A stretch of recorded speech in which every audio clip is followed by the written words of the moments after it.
आखिरकार तुम अपने आप को समझते क्या हो? मैं अपने आप को हीरो समझता हूं। तुम अपने आप को हीरो समझते हो क्या? आया बड़ा हीरो कहीं का। दोस्तों, अगर आप लोगों को ऐसे सेंटेंसेस बनाने हो तो आप इंग्लिश में इन सेंटेंसेस को किस फॉर्मूले को लगाकर बनाओगे? टेंसेस के हिसाब से, मॉडल्स के हिसाब से? तो आपको समझ में ही नहीं आ रहा कि ये क्या है, क्यों है, कैसे बनाया जा रहा है। इसमें क्या वर्ड इस्तेमाल किया जाएगा, जिससे क्या समझते हो इनके लिए आप क्या यूज कर सकते हो। दोस्तों, मेरी इस वीडियो में मैं आज आप लोगों को बताने वाला हूं कि अगर इस तरीके का कोई भी लॉजिकल सेंटेंस आपको बनाना हो तो टेंस के माध्यम से कैसे आप इस सेंटेंस को बहुत आसानी से बना सकते हो।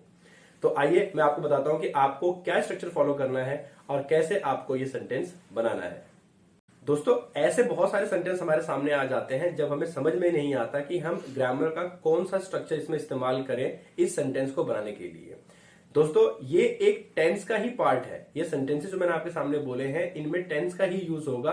बस इसमें लगने वाली जो आपकी वर्ब है वो आपको पता होनी चाहिए। फिर आपको ये पता होना चाहिए कि जो बोले जाने वाला जो सेंस है वो क्या है। यानी सेंटेंस आपका सिंपल है, नेगेटिव है, इंटेरोगेटिव प्लस नेगेटिव है, या किसी भी तरीके का इसमें WH फैमिली का यूज किया गया है। तो आइए अब हम देखते हैं इसमें क्या हम कर सकते हैं। इस सेंटेंस का स्ट्रक्चर समझने से पहले आप लोगों को एक और चीज समझनी पड़ेगी कि हमारे प्रोनाउन जो होते हैं, जिसमें हमारे सब्जेक्टिव, पोजेसिव, ऑब्जेक्टिव, इनके अलावा एक और होता है हमारा जिसको हम बोलते हैं रिफ्लेक्सिव प्रोनाउन। तो इस सेंटेंस में सब्जेक्टिव और रिफ्लेक्सिव प्रोनाउन का यूज सबसे ज्यादा किया जाएगा। सब्जेक्टिव के हिसाब से ही आप लोगों को रिफ्लेक्सिव प्रोनाउन का यूज करना है, जिसका हिंदी मतलब बनता है अपने आप को। ठीक है, तो ये रहे रिफ्लेक्सिव प्रोनाउन के एग्जांपल विद सब्जेक्टिव। इनको आप देख लीजिए ताकि आपको समझ में आ जाएगा कि हम किस सब्जेक्टिव के साथ कौन सा रिफ्लेक्सिव प्रोनाउन इस्तेमाल कर रहे हैं। तो जो पहला आप लोगों को स्ट्रक्चर फॉलो करना है, जो हमने पहला सेंटेंस आपको बोला था, तुम अपने आप को समझते क्या हो, इसको आप ट्रांसलेट करोगे what do you consider yourself. यहां पर हमने व्हाट के बाद डू का इस्तेमाल किया है क्योंकि हमारा सब्जेक्ट जो है वो यू है। आई, वी, यू, दे और प्लूरल के साथ में आपको do as a helping verb use करना है। अगला सेंटेंस है इसी में ही, वो अपने आप को क्या समझती है, what does she consider herself. अब यहां पर हमने जो है व्हाट के बाद हमने यहां पर डज का इस्तेमाल किया है क्योंकि जो मेरा सब्जेक्ट है वो शी है। यानी ही, शी, इट किसी भी सिंगुलर नेम के साथ आप लोगों को अपना डज यूज करना है एज हेल्पिंग वर्ब। उसके बाद हमने कंसिडर यूज किया है समझने के लिए, और लास्ट में हमने शी के हिसाब से उसका रिफ्लेक्सिव प्रोनाउन यूज किया है। पहले वाले में हमने अपने यू के हिसाब से योर सेल्फ यूज किया है रिफ्लेक्सिव प्रोनाउन। आइए अब अगला सेंटेंस देखते हैं। मैं अपने आप को हीरो समझता हूं। I consider my self a hero. वो अपने आप को हीरोइन समझती है। She considers her self a heroine. अब यहां पर मैंने आई, वी, यू, दे के साथ हमें क्या यूज करना है, कंसिडर। ही, शी, इट के साथ और नेम सिंगुलर के साथ हमें यूज करना है कंसिडर्स। इनके ही हिसाब से, यानी जो हमारे सब्जेक्टिव होंगे, लास्ट में आप लोगों को रिफ्लेक्सिव प्रोनाउन का ही इस्तेमाल करना है। आइए अब हम देखते हैं इसका थर्ड एग्जाम्पल। अगर आपका सेंटेंस इंटेरोगेटिव हो जाता है, अपने आप को हीरो समझते हो क्या, do you consider yourself a hero.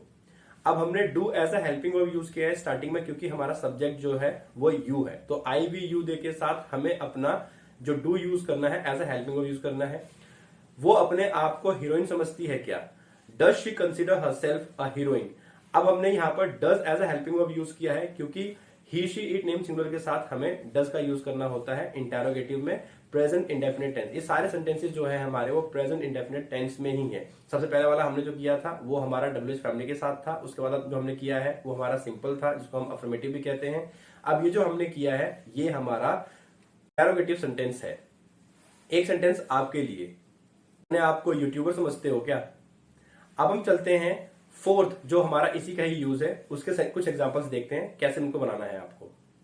आया बड़ा हीरो कहीं का, आई बड़ी हीरोइन कहीं की। अब ऐसे सेंटेंसेस बनाने के लिए क्या करना है आप लोगों को, हमने सामने वाले को ही बोल रहे हैं। तो हमें क्या करना है, हम अगर कहते हैं आया बड़ा हीरो कहीं का, तो आपको बोलना है don't consider yourself a hero, या आप कह सकते हैं stop considering yourself a hero. आई बड़ी हीरोइन कहीं की, तो आप कहेंगे stop considering yourself a heroine, या आप कह सकते हैं don't consider yourself a heroine. दोस्तों, एक सेंटेंस आपके लिए, आया बड़ा यूट्यूबर कहीं का। दोस्तों अगर आप लोगों को ये टॉपिक क्लियर हो चुका है तो आप लोग हमें कुछ एग्जांपल्स कमेंट सेक्शन में लिख के बता सकते हैं। हम चेक कर लेंगे कि आप में से कितने लोगों को ये टॉपिक अच्छे से क्लियर हुआ है। वीडियो को एंड करने से पहले I would like to make a request over here that if you are new on my channel और you have not subscribe my channel yet, so please subscribe our channel and also hit the bell icon so that you can never miss our new English videos notifications. दोस्तों तब तक